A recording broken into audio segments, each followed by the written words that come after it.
un o'r pethau sydd yn helpu blisman yn ei waith bob dydd wrth gwrs ydy cwn, fel y gwelwch chi y tu ôl i mi yma. A hefyd y mae ganddo fo bethau eraill y mae o'n gario hefo fo, enghraifft y trynsion yma.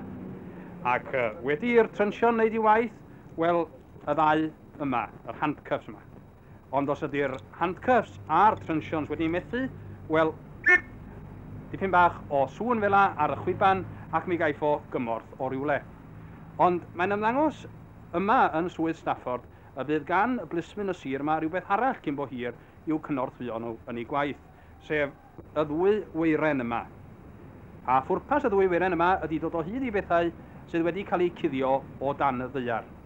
Ac fe ddaeth y syniad yma i'r amlwg gyntaf gan Brif Gwnstabl y sir sydd hefyd yn Gymro, Mr Arthur Rees. Mr Rees, fedrwch chi ddweud wrthai sut mae hyn i gyd yn gweithio? Wel, dwi ddim yn deall y ffordd mae'n gweithio, ond chi'n gweld Mr Lockley mynd mlaen nawr, mae ci wedi gladdu yma, a chi'n gweld y wires yn troi gyda Mr Lockley fyna nawr. Mae'n mynd nôl, chi'n gweld? Chi'n gweld y wires yn dod nôl fel o'n o'r blaen.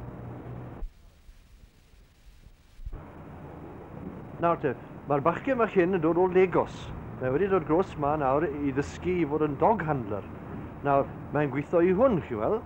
Byddwch chi'n gweld y wires yn croesi pan fydd yn agos i'r bedd y ci, fel o'n i wedi dweud. Chi'n gweld nhw? Nawr te, na nhw. Yn gywir fel mae uwch ben y gref, nawr mae'n mynd nôl, a mae'r wires yn ôl fel o'n o'r blaen. Ond ddim yn gweithio i bawb? Nad yw. Nawr, mae'r dau gadet nawr, mae dau bachgen bach o sir gyfyrddin, un o'r Llangadog a un o'r Llandeilo. Mae'r ddau yn siarad Cymraeg. Dwi ddim yn gweithio un o'n nhw, chi'n gweld.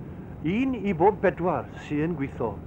A ni wedi trial 1 yn nawr, a 4 o'r 1 sy'n gweithio.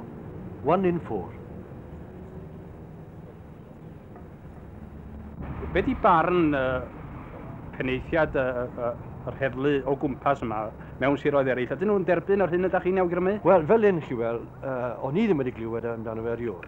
Nawr, ar ôl trial yn hunain, a maen nhw yn gweithio i ni, o'n i'n gweithio pawb, try it yourselves and see if it works. A byddwch chi rwan yn gofyn i'ch plismyn chi yn Swydd Stafford yma i ddefnyddio y gwefrau yma pethau yr cyfle'n codi felly? Wel bydden, fel un chi weld, dim ond bod 1 i 4 mae'n gweithio. Does dim 2 am ni, 1 i 4 neu 1 i 6. Ond ta rhywbeth, da ni'n edrych am rhywbeth gwyrwch mewn gardd, tu ôl tŷ neu rhywbeth fel ni. Bydden nhw'n absolutely first class, does dim 2 am ni. A felly mi fyddwch chi yn defnyddio hwn y cyfle cyntaf gewch chi? Bydden, yn wir. A da chi'n meddwl bydd o gymorth i chi? Oes dim 2 am ni, oes dim 2 am ni. Wel, fel arfer, rydyn ni'n barod iawn i feirniadu pobl sydd yn ceisio trin neu dynnu gwifrau. Ond rydw i'n siŵr y bydden ni gyd yn fodlon iawn i ddweud fod yr esiampl yma o drin gwifrau beth bynnag yn beth i'w ganmol.